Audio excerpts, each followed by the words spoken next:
Hola, mi nombre es Valeria Velázquez Bautista, soy alumna del tercer ciclo de la licenciatura de Medicina Integral y Salud Comunitaria de la Universidad para el Bienestar Benito Juárez García del municipio de Chapzingo, Puebla. Bueno, les hablaré sobre el tema del sistema de quimiorreceptores periféricos. Para comenzar, tenemos que este sistema de quimiorreceptores periféricos es otro mecanismo que nos permite regular la respiración, el cual consta de receptores químicos nerviosos llamados quimiorreceptores. Estos se encuentran en varias áreas fuera del cerebro. Estos quimiorreceptores permiten transmitir señales nerviosas al centro respiratorio del encéfalo para contribuir a la regulación respiratoria. También tenemos que hay dos cuerpos de quimiorreceptores, los cuales son carotidio y aórtico. Cabe mencionar que la mayor parte de los quimiorreceptores se encuentran en los cuerpos carotidios. Tenemos que los cuerpos carotidios se localizan bilateralmente en las bifurcaciones de las arterias carótidas. Tiene fibras aferentes que pasan a través de los nervios de Hering hacia los nervios vagos para posteriormente a la zona respiratoria dorsal del bulbo raquídeo. Como se muestra en la imagen, tenemos pues el control respiratorio por los quimiorreceptores periféricos. Se muestra el bulbo raquídeo, el nervio glosofaringio, el nervio vago, el cuerpo carotidio y los cuerpos aórticos. Mientras que el cuerpo aórtico se localiza a lo largo del callado de la aorta. También tiene fibras aferentes que pasan a través de los vagos y a la zona respiratoria vulvar dorsal. Cada uno de estos cuerpos de quimiorreceptores recibe su propia vascularización por medio de una arteria diminuta que se origina directamente en el tronco arterial adyacente. El flujo sanguíneo a través de estos cuerpos es muy elevado, de 20 veces el peso de los propios cuerpos cada minuto. El porcentaje de oxígeno que se extrae de la sangre que fluye es prácticamente cero. Esto significa que los quimiorreceptores están expuestos en todo momento a sangre arterial y no venosa. Tiene su presión de oxígeno, son las presiones de oxígeno arteriales. La disminución del oxígeno arterial estimula los quimiorreceptores, pues aquí hay una concentración de oxígeno en la sangre arterial, lo cual disminuye por debajo de lo normal y se produce una intensa estimulación de los quimiorreceptores, como se puede ver en la figura 41.5, en lo cual hay unos impulsos nerviosos del cuerpo carotidio por segundo y una presión de oxígeno arterial por milímetros de mercurio. Esta figura nos muestra el efecto de diferentes concentraciones de presión de oxígeno arterial sobre la frecuencia de transmisión de los impulsos nerviosos de un cuerpo carotidio. Igual se observa la frecuencia de los impulsos, que es particularmente sensible a las modificaciones de la presión de oxígeno arterial en el intervalo de 60 a 30 milímetros de mercurio y un intervalo en el que la saturación de la hemoglobina con oxígeno disminuye pues rápidamente. En cuanto al aumento de la concentración de dióxido de carbono e iones hidrógeno, estimula los quimiorreceptores. Aquí hay un aumento en la concentración de dióxido de carbono como en iones hidrógeno. Esto se excita los quimiorreceptores y de esta manera se aumenta indirectamente la actividad respiratoria. Los efectos directos de estos dos factores sobre el centro respiratorio son más potentes que los efectos mediados a través de quimiorreceptores. Esto es aproximadamente 7 veces más potentes, de lo cual hay una diferencia entre los efectos periféricos y centrales, lo cual es la estimulación a través de los quimiorreceptores periféricos se produce con una rapidez hasta 5 veces mayor que la estimulación central, de modo que los quimiorreceptores podrían ser especialmente importantes en el aumento de la rapidez de la respuesta de dióxido de carbono al comienzo de empezar a hacer ejercicio.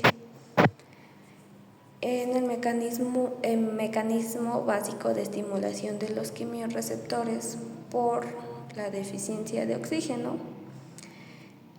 pues aquí se desconoce el mecanismo exacto por el que una presión de oxígeno baja puede excitar las terminaciones nerviosas de los cuerpos tanto carotídeos y aórticos, ya que estos cuerpos pues tienen muchas células que se caracterizan con aspecto glandular, que se denominan glomicas. Estas establecen sinapsis tanto directa como indirectamente con terminaciones nerviosas.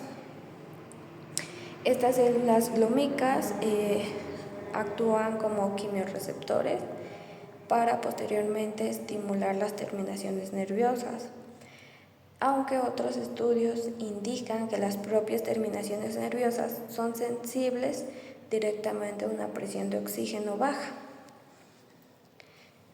En la figura 41.6 hay como tema hay un efecto de una presión de oxígeno arterial baja para estimular la ventilación alveolar cuando el dióxido de carbono arterial y las concentraciones de iones hidrógeno se mantienen normales.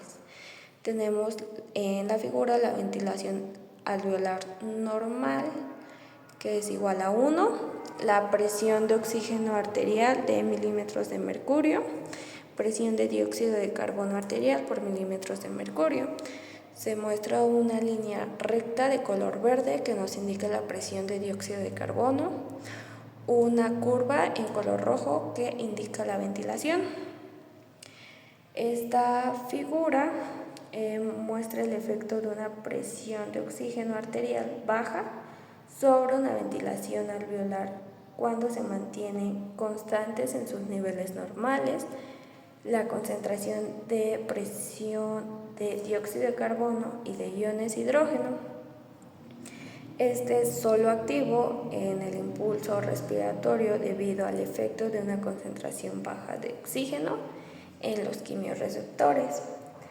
También se muestra un efecto casi nulo sobre la ventilación siempre que la presión de oxígeno arterial sea mayor de 100 milímetros de mercurio, y a presiones menores de 100 milímetros de mercurio la ventilación aumenta el doble cuando la presión de oxígeno arterial disminuye a 60 milímetros de mercurio y puede aumentar hasta 5 veces para presión de oxígeno muy bajas.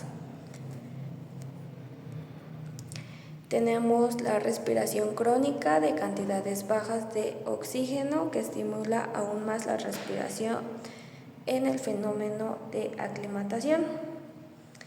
Esta razón es que en un plazo de 2 a 3 días el centro respiratorio del tronco encefálico se pierde 4/5 de su sensibilidad a las modificaciones tanto de dióxido de carbono y los iones hidrógeno.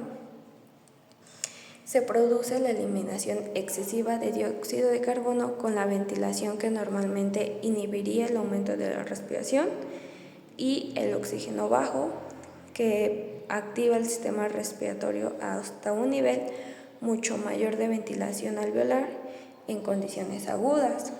El aumento del 70% de ventilación que se podía producir después de la exposición aguda a un oxígeno bajo la ventilación alveolar con frecuencia aumenta entre el 400 y el 500% después de 2 a 3 días de oxígeno bajo, lo cual contribuye a aportar oxígeno adicional al escalador de montaña. Cabe mencionar que los escaladores de montaña han observado que cuando escalan lentamente una montaña a lo largo de un periodo de días y no de un periodo de horas, respiran con una profundidad mucho mayor y por tanto pueden soportar concentraciones atmosféricas de oxígeno menores que cuando ascienden rápidamente. Esto es a lo que se le conoce aclimatación. Los efectos combinados de la presión de dióxido de carbono, el pH y presión de oxígeno sobre la ventilación alveolar, como se muestra en la figura 41.7, tenemos que hay una ventilación alveolar de litros por minuto, presión de oxígeno, milímetros de mercurio, presión de dióxido de carbono alveolar, milímetros de mercurio. Se presentan 4 líneas verdes y 4 curvas verdes y 4 curvas rojas. Aquí hay una perspectiva rápida en la forma en que los factores químicos, tanto de la presión de oxígeno como presión de dióxido de carbono y pH, afectan la ventilación alveolar. Las curvas rojas se registran a niveles diferentes de presión de oxígeno arterial, que son 40, 50, 60 y 100 milímetros de mercurio. De igual forma se modifica la presión de dióxido de carbono desde niveles menores a mayores. Las curvas rojas se midieron a un pH sanguíneo de 7,4, mientras que las verdes a un pH de 7,3. Estas dos familias de curvas representan efectos combinados de la presión de dióxido de carbono y de la presión de oxígeno en la ventilación a los valores diferentes de pH. Se puede predecir el nivel de ventilación alveolar para la mayor parte de las combinaciones de presión de dióxido de carbono alveolar y la presión de oxígeno alveolar y un pH arterial. En la regulación de la respiración durante el ejercicio es que cuando se realiza ejercicio intenso, el consumo de oxígeno y la formación de dióxido de carbono aumenta hasta 20 veces. Las mediciones de la presión de dióxido de carbono, pH y de la presión de oxígeno arteriales muestran que ninguno de estos valores se modifica durante el ejercicio. Se dice que el encéfalo, cuando transmite impulsos motores a los músculos que realizan el ejercicio, transmite impulsos motores a los músculos que realizan ejercicio, transmite al mismo tiempo impulsos colaterales hacia el tronco encefálico para excitar el centro respiratorio. La mayor parte del aumento de la respiración se debe a señales neurógenas, lo cual transmiten directamente hacia el centro respiratorio del tronco encefálico, y mandan señales que dirigen hacia los músculos del cuerpo para ocasionar la contracción muscular. Las mediciones de la presión de dióxido de carbono, del pH y presión de oxígeno arteriales muestran que ninguno de estos valores se modifica significativamente en el ejercicio, de modo que ninguno de ellos altera lo suficiente para estimular la respiración con intensidad, como se ha observado durante el ejercicio fuerte. Cuando una persona comienza a hacer un ejercicio, la mayor parte del aumento total de ventilación comienza inmediatamente cuando se inicia el ejercicio, y esto debido al tiempo para que se modifiquen las sustancias químicas de la sangre. La interrelación entre factores químicos y nerviosos, factores del control de la respiración durante el ejercicio. Una persona al realizar ejercicio, las señales nerviosas directas se estimulan en el centro respiratorio casi en la misma magnitud para poder aportar el oxígeno adicional necesario para poder realizar el ejercicio y eliminar el dióxido de carbono adicional. Los factores químicos pues tienen una función significativa en el ajuste final de la respiración necesaria. Esto para mantener concentraciones de oxígeno, de dióxido de carbono y de iones hidrógeno en los líquidos corporales tan próximas a lo normal como sea posible. La razón por la que la ventilación se adelanta a la producción de dióxido de carbono sanguíneo es que en el encéfalo proporciona una estimulación anticipatoria, la cual es al inicio del ejercicio y se produce una ventilación alveolar que incluso antes de que sea necesaria. Se muestra que después de aproximadamente 30-40 segundos, la cantidad de dióxido de carbono que se libera hacia la sangre por medio de los músculos activos se ajusta aproximadamente el aumento de la tasa de ventilación y la presión de dióxido de carbono arterial vuelve esencialmente a valores normales, incluso si se continúa el ejercicio. Se muestra la figura 41.10, en la cual pues tenemos una ventilación alveolar que es por litros por minuto, presión de dióxido de carbono arterial, milímetros de mercurio, lo cual la curva inferior de esta figura muestra el efecto de diferentes concentraciones de presión de dióxido de carbono arterial sobre la ventilación alveolar cuando el cuerpo está en reposo, es decir, no está realizando un ejercicio. La curva superior nos permite un desplazamiento aproximado de la curva ventilatoria que produce el impulso neurógeno procedente del centro respiratorio que se genera durante un ejercicio intenso. Los puntos que se muestran, estos nos indican, en las dos curvas muestran la presión de dióxido de carbono arterial, primero en estado de reposo y después durante el ejercicio. El control neurógeno de la ventilación durante el ejercicio puede ser en parte una respuesta aprendida. La capacidad del encéfalo, tanto de desplazar la curva de respuesta ventilatoria en el ejercicio, es al menos una respuesta aprendida, es decir, con periodos repetitivos de ejercicio, pues el encéfalo adquiere la capacidad de proporcionar las señales adecuadas para mantener la presión de dióxido de carbono sanguínea en un nivel normal, mientras que la corteza cerebral pues participa en este aprendizaje porque experimentos que bloquean solo la corteza pues también permiten bloquear la respuesta aprendida. Hay otros factores que influyen en la respiración, son varios, pero tomé los más importantes, el primero es el control voluntario de la respiración. Esto ocurre durante periodos de tiempo breves a la respiración.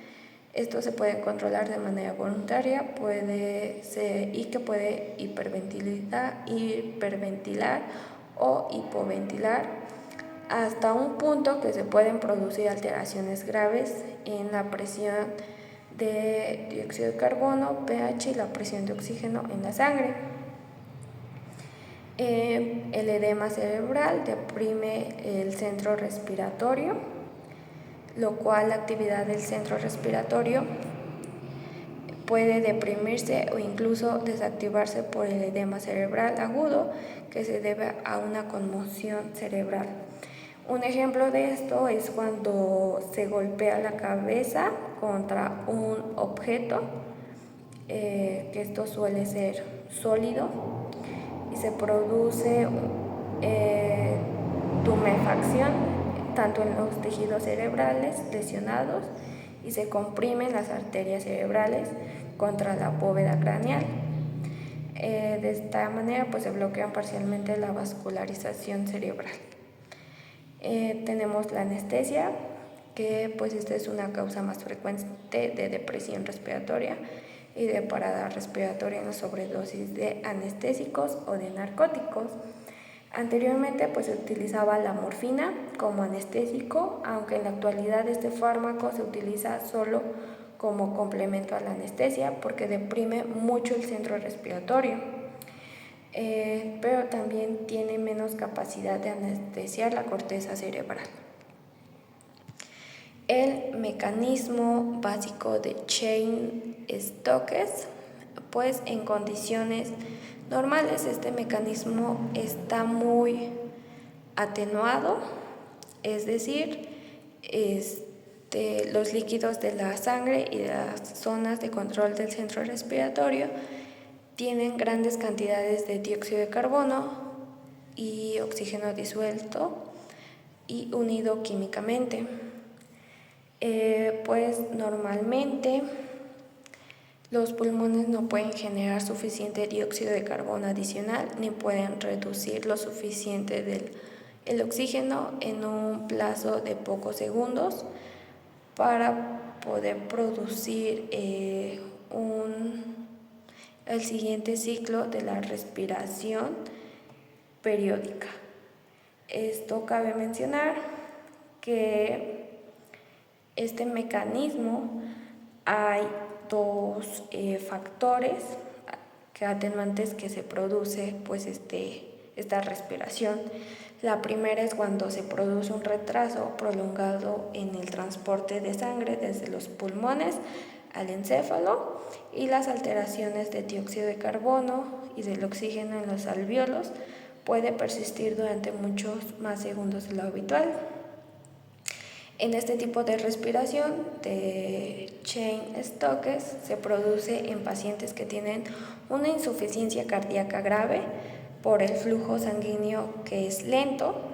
De igual forma pues se retrasa de esta manera el transporte de los gases sanguíneos desde los pulmones hasta el encéfalo. Y en los pacientes con insuficiencia cardíaca crónica a veces se produce respiración de Cheyne-Stokes de manera intermitente durante meses. Una segunda causa pues es el aumento de la ganancia de la retroalimentación negativa en las zonas de control respiratorio. Significa que una modificación de dióxido de carbono o del oxígeno sanguíneo produce un cambio de la ventilación mucho mayor de lo normal. De igual forma, pues cabe mencionar que la tendencia de retroalimentación del encéfalo para la respiración periódica es ahora lo suficientemente intensa para producir respiración de Cheyne-Stokes sin que haya un retraso adicional del flujo sanguíneo entre los pulmones y el encéfalo. Se produce principalmente en pacientes que tienen lesiones del encéfalo. La lesión del encéfalo con frecuencia inactiva totalmente el impulso respiratorio durante algunos segundos y después un aumento intenso adicional de dióxido de carbono sanguíneo lo reactiva con gran intensidad. También hay un preludio de la muerte por alteración de la función del encéfalo. Tenemos apnea del sueño. Una apnea del sueño es aquella que hay una ausencia de respiración espontánea. Esto pues pueden estar producidas por obstrucción en las vías aéreas superiores, especialmente la faringe, o por alteración del impulso respiratorio del sistema nervioso central. Se producen apneas durante el sueño normal, pero en personas que tienen apnea del sueño se produce un gran aumento de la frecuencia y duración de estas, con episodios de apnea que duran de 10 segundos o más y que aparecen de 300 a 500 veces. Tenemos que las apneas pueden estar producidas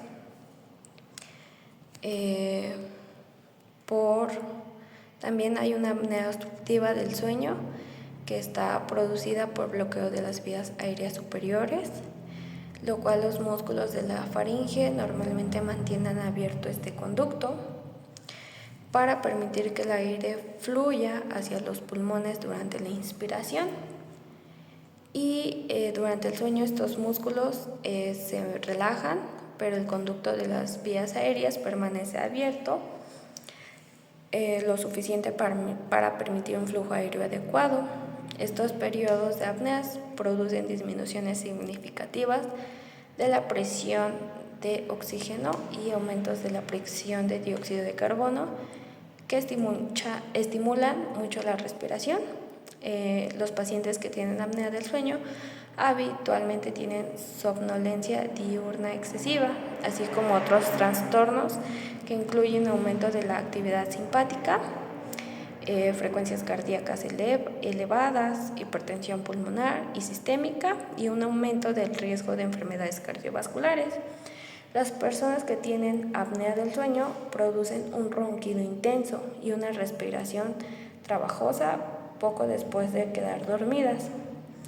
El ronquido continúa con frecuencia haciéndose cada vez más intenso y posteriormente se interrumpe por un periodo silencioso prolongado durante el cual no se produce ninguna respiración. Estos periodos se producen disminuciones significativas de la presión de oxígeno y aumentos de la presión de dióxido de carbono, que estimulan mucho la respiración. La apnea del sueño se puede asociar a obstrucción nasal, una lengua muy grande, aumento del tamaño de las amígdalas o a ciertas formas del paladar que aumentan mucho la resistencia del flujo aéreo hacia los pulmones durante la inspiración. Pues los tratamientos más frecuentes suele ser cirugía, que se basa en extirpar el exceso de tejido graso de la parte posterior de la garganta. Es una intervención que se denomina ubulopalatofaringoplastía. Extirpar las amígdalas o las adenoides aumentados de tamaño o crear una abertura en la tráquea para evitar las vías aéreas obstructivas durante el sueño. Y la segunda es la ventilación nasal con presión positiva continua en las vías aéreas. Como se ve en la imagen, tenemos una apnea del sueño, que es una respiración normal durante el sueño, y una apnea obstructiva. Pues se encuentra en la primera imagen, en respiración normal, el paladar óseo y el paladar blando. En el segundo es un bloqueo en la respiración. Tenemos que igual la apnea del sueño central se produce cuando hay una abolición transitoria del impulso neural hacia los músculos respiratorios. Los trastornos pueden producir la interrupción del impulso respiratorio durante el sueño. Hay lesiones en los centros respiratorios centrales y alteraciones en el aparato neuromuscular respiratorio. Estos pacientes tienen disminución de la ventilación cuando están despiertos, aunque son totalmente capaces de mantener una ventilación voluntaria normal. La mayoría de estos pacientes se desconoce la causa de la apnea central, aunque la inestabilidad del impulso respiratorio se puede deber a accidentes cerebrovasculares y otros trastornos en los centros respiratorios del encéfalo que respondan menos a los efectos estimuladores del dióxido de carbono y de los iones hidrógeno. Y eso sería todo. Muchas gracias.